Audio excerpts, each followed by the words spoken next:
This is it, pansit mga pare. Ito na ang training arc ng Pilipinas. Magpa-practice na ako ulit maglapu-lapu. Magla-live ako. Di ko alam kung kailan, bukas, mamaya, sunod araw, kahapon. Basta magla-live ako at gusto ko sa live ko pare, lalabanan nyo ako ng 1v1, lapo to lapo. Magpa-practice ako, magpapalakas ako kasi oras na para ibaba sa trono yan si Mizaki. Ilang taon ka na rin naglalakas-lakasan dyan sa taas no? Ngayon ka sa akin, magpa-practice na ako. Bigyan mo ako dalawang buwan, tatlo. Actually 3 hours.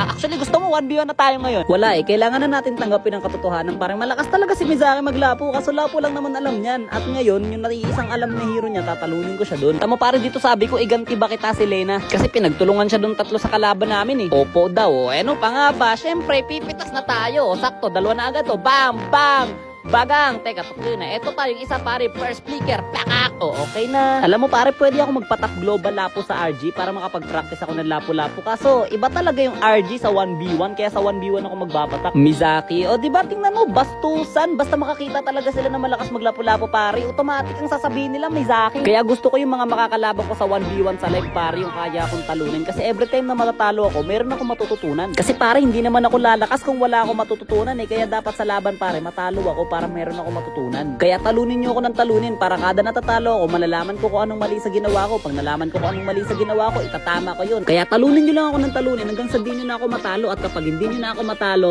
dali ka sa akin, Misaya. Katapusan na ng iyong kinabuhi. At uunahin ko muna si Captain Els. Oy, Captain Els, hindi pwedeng ako lang nasa training arc. Dapat ikaw din Ano ba to? Pakakbo. Winner. Misaki, mukhang bura.